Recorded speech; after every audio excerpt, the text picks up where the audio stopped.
No. Chapter motion. Next topic is speed. देखिए अभी तक आपने पढ़ा था measurement, rest, distance, displacement. Now we will study about the speed. अब स्पीड होता क्या चीज़ है, कुछ फिजिकल क्वांटिटी को स्पीड कहते हैं। तो देखिए अगर इफ मान लीजिए दो ऑब्जेक्ट्स मूव कर रहे हैं, एक ऑब्जेक्ट ए है दूसरा ऑब्जेक्ट बी है, and both are moving in a straight line. Now A, according to A is fast and B is slow, and according to B is fast and A is slow। अगर इस तरह की condition create होती है, दो objects हैं, दोनों objects move कर रहे हैं, एक ऑब्जेक्ट के अकॉर्डिंग वो फास्ट चल रहा है, दूसरे ऑब्जेक्ट के अकॉर्डिंग वो फास्ट चल रहा है, तो इसको अगर हम फाइंड आउट करना चाहें कि कौन सा फास्ट चल रहा है कौन सा स्लो चल रहा है, तो इसको फाइंड आउट करने के लिए जो फिजिकल क्वांटिटी को हम यूज़ करते हैं, that physical quantity is known as the speed. उस फिजिकल क्वांटिटी को स्पीड कहते हैं। तो speed is that physical quantity with the help of which we can determine which object is moving slow and which one is moving fast. कौन सा slow है कौन सा फास्ट है, उसको फाइंड आउट अगर हमें करना है तो हम उसको स्पीड की हेल्प से फाइंड आउट कर सकते हैं। तो बेसिकली स्पीड को डिफाइन किया जाता है। अगर मैं स्पीड को डिफाइन करूं तो स्पीड को हम डिफाइन करेंगे कि स्पीड इज डिफाइंड एज, चलिए इसको मैं डेफिनेशन की फॉर्म में लिख लेते हैं, हम इसको स्पीड में लिखिएगा। It is defined as, it is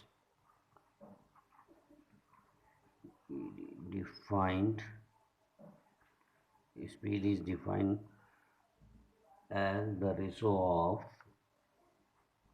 as the ratio of as the ratio of total path length, total path length, that is actual distance cover. Total path length मैंने आपको पहले बताया था कि जो डिस्टेंस होता है, distance is the total path length. तो जब हम टोटल पाथ लेंथ की बात करेंगे तो यहाँ हमारा टोटल पाथ लेंथ से मतलब डिस्टेंस है, हम ब्रैकेट में लिख देते हैं यहाँ पे डिस्टेंस। ठीक है, तो total path length mean actual distance travel हो जाएगा in and the corresponding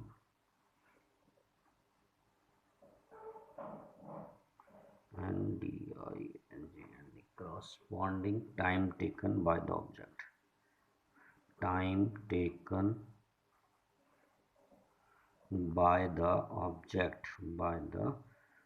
object, right. तो इसको हम स्पीड कहेंगे। तो स्पीड को हम डिफाइन किया, it is define as the ratio of total path length, यानी एक्चुअल जो डिस्टेंस कवर करेगा object, and the corresponding time taken by the object, और जितना वो टाइम लेगा यानी टोटल टाइम टेकन। तो स्पीड को, इसका जो फॉर्मूला हमारे पास बनेगा वो दिया जाता है, speed is equal to total path length, और you can write it as the actual distance, actual distance upon time taken. तो ये आपके पास होगा स्पीड होगा, और इसकी हेल्प से हम पता कर सकते हैं कि ऑब्जेक्ट ए फ्लो स्लो चल रहा है या ऑब्जेक्ट बी स्लो चल रहा है, या ऑब्जेक्ट ए फास्ट है या बी फास्ट है। तो इसको, इसकी हेल्प से हम इसको फाइंड आउट कर सकते हैं। तो स्पीड को लिखा जाएगा speed is equal to actual distance upon time taken. ठीक है, अब इसको अगर हम इसकी यूनिट देखना चाहेंगे, इसकी यूनिट क्या होगी, तो यूनिट के लिए देखिए, जो स्पीड की अगर हमें यूनिट फाइंड आउट करना है तो इसमें देखिए जो डिस्टेंस है, डिस्टेंस को हम मेजर करते हैं मीटर में, और टाइम को मेजर करते हैं हम सेकंड में। तो मीटर पर सेकंड, यानी स्पीड की जो यूनिट होगी वो मीटर पर सेकंड होगी। And remember one thing that, हमने यहाँ पे कहीं भी डायरेक्शन के बारे में कोई डिस्कशन नहीं हुआ है। इसका मतलब जो है स्पीड होगी वो एक स्केलर क्वांटिटी होगी, क्योंकि स्पीड में फॉर्मूले में भी डिस्टेंस आ रहा है और टाइम आ रहा है। डिस्टेंस भी स्केलर क्वांटिटी है, टाइम भी स्केलर क्वांटिटी है। तो स्पीड जो होती है वो एक स्केलर क्वांटिटी होती है। तो इसको भी आप नोट कर लीजिए कि speed is a scalar quantity, speed is a scalar, scalar quantity. ठीक है, और स्केलर क्वांटिटी होने का कारण से it gives no idea about the direction of motion of the object, यानी डायरेक्शन मोशन ऑफ ऑब्जेक्ट किस डायरेक्शन में है कि देखो मूव कर रहा है, इसके बारे में कुछ नहीं पता चलेगा आपको। तो स्पीड, दूसरे पॉइंट आपने इसमें नोट करना है कि जो स्पीड है वो स्केलर क्वांटिटी है। तो स्पीड जो कि ऑब्जेक्ट की वो जीरो होगी या पॉजिटिव होगी, लेकिन नेगेटिव नहीं होगी। तो इसको भी हम नोट कर लेंगे कि speed of the object, speed of object, object can be 0 or positive, 0 और पॉजिटिव होगी, but not equal to negative, but never negative नहीं होगा। तो ये चीज़ का आप ध्यान रखिएगा कि जो स्पीड होती है वो स्केलर क्वांटिटी होती है। स्पीड ऑफ ऑब्जेक्ट जो होगी वो जीरो हो सकती है, पॉजिटिव हो सकती है, लेकिन नेगेटिव कभी भी नहीं होगी आपके पास, ठीक है। अगर इसकी यूनिट्स मैंने आपको बताया तो यूनिट उसकी मीटर पर सेकेंड, और you can write it as centimetre per second. अगर हम सीजीएस सिस्टम की बात करें तो इसको हम लिखते हैं सेंटीमीटर पर सेकेंड। लेकिन फिलहाल अभी आपको ये नोट ज़्यादा ध्यान रखने की जरूरत नहीं है, क्योंकि अभी आपके पास सिंपल इतना ही है कि यूनिट का क्या होती है, कौन सा सिस्टम है। तो फिलहाल हम इसको एमकेएस सिस्टम में लेके चल रहे हैं, तो यूनिट इसकी हो जाएगी सेंटीमीटर पर सेकेंड। तो ये हो गया स्पीड। अब स्पीड की जो कैटेगरी है इसको हमने दो कैटेगरी में डिवाइड कर दिया बेसिकली। स्पीड इसको मैंने दो कैटेगरी में लिया, एक लिया है मैंने इसको यूनिफॉर्म स्पीड, यूनिफॉर्म स्पीड, और जो दूसरी कैटेगरी हमने इसके स्पीड की ली है वो लिया है हमने एवरेज स्पीड। यूनिफॉर्म स्पीड का मतलब हो गया आपके पास कि अगर कोई ऑब्जेक्ट इक्वल डिस्टेंस ट्रेवल करता है इक्वल इंटरवल ऑफ टाइम में, तो जो उसकी स्पीड होगी उसको यूनिफॉर्म स्पीड कहेंगे, और जो उसका ग्राफ होता है वो स्ट्रेट लाइन आता है आपके पास। जैसे आपका यूनिफॉर्म मोशन था, इन द सेम वे वो यूनिफॉर्म स्पीड हो जाएगी। तो इसकी अगर आपने डेफिनेशन लिखनी है तो इसमें आप लिख सकते हैं कि if it cover uniform speed, आप लिख सकते हैं if object cover equal distance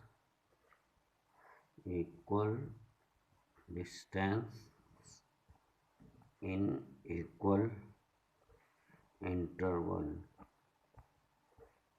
of time, तो ये आपके पास यूनिफॉर्म स्पीड होगी। And graph will be the straight line, जो उसका ग्राफ होता है वो एक स्ट्रेट लाइन ग्राफ इसका आता है। यानी जैसे यूनिफॉर्म मोशन का आया था, पहले भी आप कर चुके हैं इसमें यूनिफॉर्म मोशन के ग्राफ में, तो सेम वही ग्राफ आपके पास आएगा। वाई एक्सिस होगी, एक्स एक्सिस वही चीज़ है, एक्स में आपने टाइम को लेके चलना है, पहले आपको बता चुका हूँ एक्स में टाइम लेते हैं और वाई में पोजीशन को लेंगे, और ग्राफ जो होगा वो इसका स्ट्रेट लाइन होगा। तो ये यूनिफॉर्म स्पीड होगा, ठीक है। दूसरी आप बात करेंगे यहाँ पे एवरेज स्पीड की, तो एवरेज स्पीड का मतलब होता है आपके पास कि टोटल डिस्टेंस अगर कोई ऑब्जेक्ट ट्रेवल कर रहा है बाय द ऑब्जेक्ट, और ये टोटल टाइम कितना लिया उसने ऑब्जेक्ट ट्रेवल करने के लिए, दैट इज द वो उसकी एवरेज स्पीड होगी। तो एवरेज स्पीड को लिखोगे, it is defined as the total distance travel by the object to the total time taken. तो इसको लिख लीजिए एवरेज स्पीड में, it is defined as total distance traveled by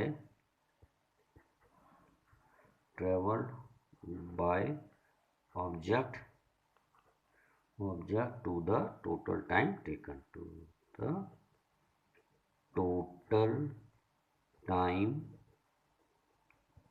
तो ये आपके पास जो हो जाएगा ये एवरेज स्पीड हो जाएगी।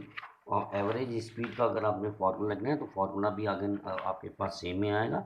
यहाँ पे हम लिख देंगे average speed is equal to total distance travelled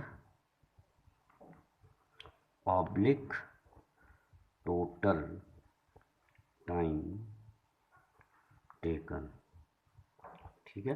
तो इसको ध्यान रखिएगा कि एवरेज स्पीड भी जो है total distance travelled upon total time taken होती है। अब मान लीजिए अगर कोई ऑब्जेक्ट ट्रेवल करता है डिस्टेंस S1 S2 S3, मान लीजिए मैंने हम ये लेके चलते हैं let S1 S2 S3 dot dot dot Sn be the distance, ये डिस्टेंस ट्रेवल कर रहा है, एंड उसकी V1 V2 V3 अगर हम इसकी स्पीड मान ले in the same direction, and then the total in the same direction, let S1 S2 and S3 be, इसको लिख लीजिएगा बी द डिस्टेंस, मान लीजिए हमने डिस्टेंस मानी है, B the distance travelled in time T1 T2 dot dot dot Tn, then the formula will be average speed is equal to total distance is again s1 plus s2, last में आपके पास sn आ जाएगा, oblique total time is t1 plus t2 plus dot dot dot tm आ जाएगा, right. तो इसको आप ध्यान रखिएगा, इस फॉर्मूले से आप जो है इसमें एवरेज स्पीड को हम फाइंड आउट करते हैं, ठीक है। लेकिन अगर किसी क्वेश्चन में सपोज करिए कि टाइम नहीं गिवन है और टाइम की जगह उसने स्पीड दे दी है उसकी, तो सबसे पहले आपको उसमें से टाइम कैलकुलेट करना पड़ेगा। मान लीजिए इसी पूरे इसमें स्टार्टिंग में अगर हमने लिया S1 S2 S1 distance travel लिया और T1 T2 टाइम टेकन लिया, अगर टाइम नहीं गिवन होता और स्पीड गिवन होती तो हमें सबसे पहले उसमें टाइम निकालना पड़ेगा। और आपको मालूम है टाइम कैसे करके निकालेंगे, फॉर्मूले से speed is equal to distance upon time. तो पहले आप डिस्टेंस अपॉन टाइम यानी time is equal to distance upon speed, पहले आप वहाँ से टाइम निकाल लेंगे और टाइम निकालने के बाद फिर उसकी वैल्यूज़ को टाइम की जगह रखेंगे, तब आपके पास फॉर्मूला आ जाएगा। तो ये आप इसमें से ध्यान रखिएगा कि किसी क्वेश्चंस में अगर टाइम डायरेक्टली नहीं गिवन है और स्पीड गिवन है, डिस्टेंस गिवन है, तो then first of all we have to calculate the time in that type of questions. उस टाइप के जो क्वेश्चंस होंगे उसमें पहले आपको टाइम निकालना पड़ेगा और टाइम निकालने के बाद फिर हमें उसके फॉर्मूले एवरेज स्पीड के उसके फॉर्मूले में रखना पड़ेगा। तो इस तरह से हम जो है एवरेज स्पीड को निकालेंगे, ठीक है। तो ये आपके पास आया एवरेज स्पीड क्या होती है, ये मैंने आपको बताया। और स्पीड में यूनिफॉर्म स्पीड हो गया आपके पास, दूसरा एवरेज स्पीड हो गया आपके पास, ठीक है। अब हम चलते हैं इसमें वेलोसिटी। अभी तक स्पीड के केस में देखिए, अगर कोई ऑब्जेक्ट डिस्टेंस ट्रेवल कर रहा है यानी कोई ऑब्जेक्ट अगर मूव कर रहा है, ठीक है, तो इसमें हम डायरेक्शन नहीं ले रहे हैं। अब for example if we consider this direction also, अगर सपोज करिए कि आप डायरेक्शन भी लेना स्टार्ट कर देते हैं, अगर हमने इसकी डायरेक्शन भी कंसीडर करी तो क्या केस होगा आपके पास। अगर हम डायरेक्शन को कंसीडर करते हैं तो उस केस में आपके पास जो क्वांटिटी आएगी उस क्वांटिटी को हम कह देते हैं वेलोसिटी। तो वेलोसिटी का मतलब हो गया आपके पास कि here we are considering the direction also, यहाँ पे हम इसमें डायरेक्शन कंसीडर करके चलेंगे। यानी ऑब्जेक्ट अगर मूव करता है और साथ में हम उसकी डायरेक्शन भी ले रहे हैं कि किस डायरेक्शन में वो मूव कर रहा है, तो उसको हम क्या कहेंगे, वेलोसिटी कह देंगे। उसकी हेल्प से जो है हम उसकी वेलोसिटी को फाइंड आउट करते हैं। तो वेलोसिटी जो है वो दूसरी फिजिकल क्वांटिटी है, velocity। so in order to if we want to define the velocity then it is defined as, तो इसको लिखिएगा velocity में, it is defined as the ratio of displacement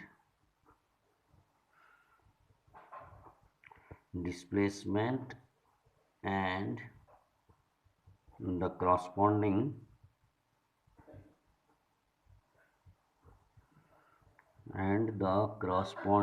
time interval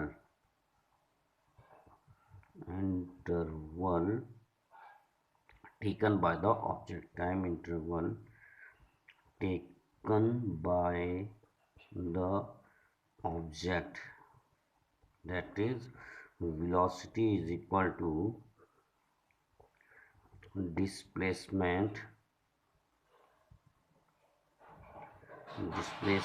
upon time interval, ठीक है। तो only difference is that in case of the speed we will take only the motion of the object, खाली motion of object आप लेंगे, उसमें आपको ये लेने की ज़रूरत नहीं है कि उसका डायरेक्शन आपको बताने की ज़रूरत नहीं है। एक्चुअल पाथ कितना ऑब्जेक्ट ने ट्रेवल किया, उसमें कितना डिस्टेंस ट्रेवल किया, ये हमें लेना है स्पीड के केस में। जब वेलोसिटी की बात आएगी तो हम जब डायरेक्शन की बात करेंगे तो उसको उसकी जो स्पीड होगी यानी उसकी जो वेलोसिटी होगी उसको हम डिफाइन करेंगे कितना फास्ट या स्लो कोई ऑब्जेक्ट चल रहा है।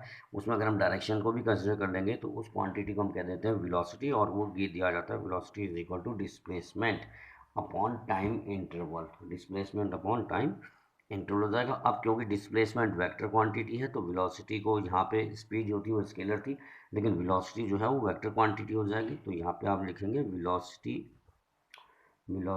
Is a vector quantity. तो वेलोसिटी एक वेक्टर क्वांटिटी हो जाएगा तो वेक्टर क्वांटिटी होने का मतलब हो गया कि इसमें मैग्नीट्यूड तो है ही, यानी वैल्यू तो इसकी आएगी, लेकिन साथ में इसका डायरेक्शन भी होगा। और वेलोसिटी ऑफ ऑब्जेक्ट अगर वेक्टर क्वांटिटी है तो वेलोसिटी ऑफ ऑब्जेक्ट जो होगा वो पॉजिटिव, नेगेटिव और जीरो तीनों हो जाएगा, जैसे आपके केस में डिस्प्लेसमेंट के केस में था। ऑलरेडी मैं आपको बता चुका हूँ पहले भी कि velocity is a example of A vector quantity, right. तो सेकंड पॉइंट में डाल के इसमें लिखेगा कि वेलोसिटी ऑफ ए ऑब्जेक्ट, इसको लिखिए write down, velocity of a object may be positive, negative and zero. तो इसमें तीनों क्वांटिटी आ जाएगी वेलोसिटी की। वेलोसिटी पॉजिटिव भी होगा, नेगेटिव भी होगा, जीरो भी होगा। ये डिपेंड करेगा डिस्प्लेसमेंट के ऊपर। अगर डिस्प्लेसमेंट पॉजिटिव है, नेगेटिव है और जीरो है तो उसी के ऊपर, उसी के अकॉर्डिंग जो है वैल्यू ऑफ वेलोसिटी की चेंज हो जाती है आपके पास, ठीक है। अब आ जाते हैं इसमें यूनिट के बारे में बात कर लेंगे। इसकी वेलोसिटी की यूनिट क्या होगी, तो यूनिट के जहाँ तक डिस्कशन है, यूनिट में देखिए velocity again velocity is equal to displacement, और डिस्प्लेसमेंट में आपको पहले बता चुका हूँ, डिस्प्लेसमेंट का मतलब भी लेंथ से ही होता है। तो इसकी यूनिट भी हो जाएगी आपके पास मीटर, और टाइम इंटरवल अगेन हमारा सेकंड, यानी वेलोसिटी की यूनिट भी दोबारा से आपके पास क्या आएगी, मीटर पर सेकंड। तो ये वेलोसिटी हो जाएगी आपके पास, वेलोसिटी की यूनिट होती है मीटर पर सेकंड हो जाएगा, ठीक है। तो इसको वेलोसिटी को हमने याद रख करके चलना है। अब वेलोसिटी जो है आपके पास, ये हमारे पास दो कैटेगरी में हो जाएगा। इसमें हम यूनिफॉर्म वेलोसिटी लेते हैं और एवरेज वेलोसिटी हम लेके चलेंगे, ठीक है। इसमें एक चीज़ और नोट कर लीजिएगा आप कि जो स्पीड होती है, speed is measured with the help of a instrument that is known as the speedometer. ये क्वेश्चन आता है आपके पास कि स्पीड को किसकी हेल्प से मेजर किया जाता है, तो speedometer is a device with the help of which we can measure the speed of a object. Object की स्पीड को मेजर करने के लिए जो डिवाइस का यूज होता है दैट इज द स्पीडोमीटर, वो स्पीडोमीटर होता है। तो उसको आप नोट करके चलिएगा। Speedometer is a device which is used to measure the speed of an object, ठीक है। तो अब हम एवरेज इस वेलोसिटी की अगर हम बात करें तो वेलोसिटी को जैसे मैंने आपको बताया कि दो कैटेगरी हम लेके चल रहे हैं, एक है यूनिफॉर्म और एक है एवरेज स्पीड। तो यूनिफॉर्म वेलोसिटी का मतलब फिर वही हो जाएगा, अगर इक्वल डिस्प्लेसमेंट कोई ऑब्जेक्ट ट्रेवल करता है in equal interval of time तो उसको हम कहेंगे यूनिफॉर्म वेलोसिटी, वो यूनिफॉर्म वेलोसिटी आएगा। अब आ जाता है आपके पास एवरेज वेलोसिटी। तो एवरेज वेलोसिटी में देखिए कि अगर एवरेज वेलोसिटी, अगर कोई ऑब्जेक्ट जो है उसकी वेलोसिटी चेंज होती है एट द यूनिफॉर्म रेट, तो एवरेज वेलोसिटी जो उसकी दी जाएगी वो इससे दी जाती है आपके पास is the arithmetic mean of initial and final velocity as it is given in your NCERT book, ठीक है। तो इसको आप नोट कर लीजिए। पहले मैं ये आपको इसमें फॉर्मूला बता दूं एवरेज वेलोसिटी का। तो एवरेज वेलोसिटी को आप लिख लीजिएगा, एवरेज वेलोसिटी। तो एवरेज वेलोसिटी में इसमें लिख लीजिए, वैसे तो एवरेज वेलोसिटी की जो डेफिनेशन है, इसको एवरेज वेलोसिटी को हम इस तरह से भी डिफाइन कर सकते हैं, रेशो ऑफ, पहले ये डेफिनेशन लिख लेते हैं, it is define as the ratio of total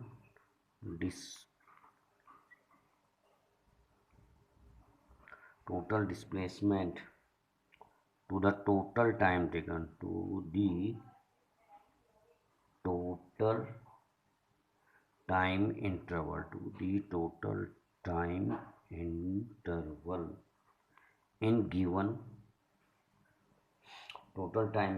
in given displacement, in given displacement, right.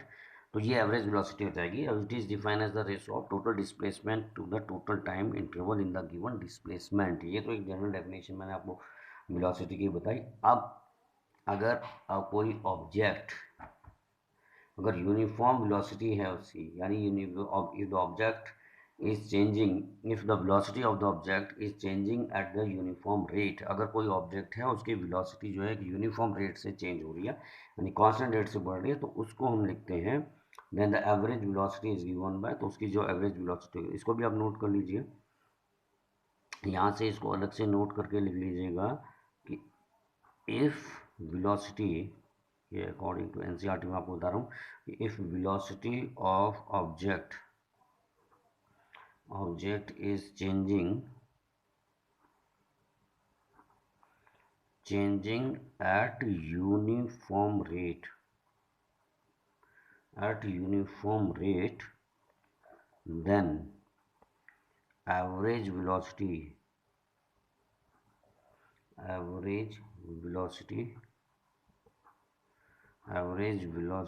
is given by arithmetic mean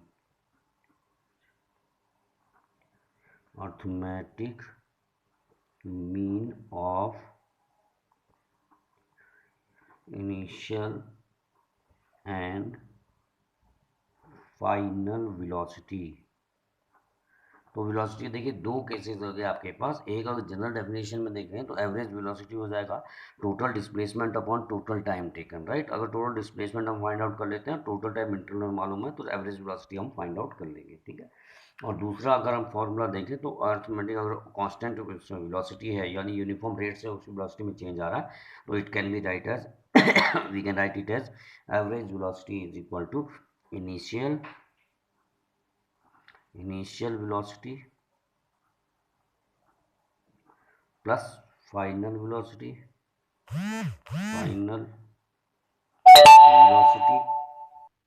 oblique 2, उनका अर्थमेटिक मीन आप निकाल लेंगे। और ये आप जब हम इसकी कैलकुलेशन करेंगे, जब हम फॉर्मूला निकालेंगे, इनके इक्वेशंस निकालेंगे, वहाँ पे आपके पास ये काम आ जाएगा। तो मान लीजिए आपके पास लेट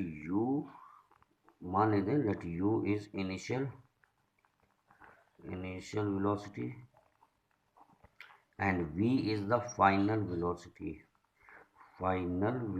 मैंने u इनिशियल वेलोसिटी माना, v फाइनल वेलोसिटी माना, तो according to the given formula हमारे पास फार्मूला बन जाएगा u plus v by two. ये इसको आप याद रखिएगा, ये आपके पास आगे हम इक्वेशन सॉल्व करेंगे, वहाँ पे ये काम आएगा कि एवरेज वेलोसिटी क्या होती है। तो एवरेज वेलोसिटी हो जाता है initial plus final by two. तो दो वेलोसिटी है, अगर सपोज करिए कहीं पे टोटल डिस्प्लेसमेंट गिवन है और टोटल टाइम इंटरवल गिवन है, तो वहाँ पे आपके पास फॉर्मूला हो जाएगा average velocity total displacement upon total time taken. और जहाँ पे आपके पास इनिशियल फाइनल वेलोसिटी गिवन है, तो वहाँ आप एवरेज वेलोसिटी आ जाएगी u plus v by two, initial plus final by two. आप इसको दोनों को आप इसमें से यूज कर सकते हैं, ठीक है। तो ये हुआ आपके पास एवरेज वेलोसिटी का फॉर्मूला, राइट। एवरेज वेलोसिटी आ गया आपके पास और एवरेज स्पीड आ गया, ठीक। ये था हमारे पास स्पीड और वेलोसिटी में, दोनों में डिफरेंस। स्पीड क्या होती है, वेलोसिटी क्या होती है, और इसमें कितनी टाइप्स की है, किसके ऊपर बेस्ड है, ठीक है। अब आपके पास इसमें इसके ऊपर बेस्ड जो है न्यूमेरिकल्स आएंगे। तो चलिए इसको न्यूमेरिकल्स को सॉल्व करेंगे इसके बाद।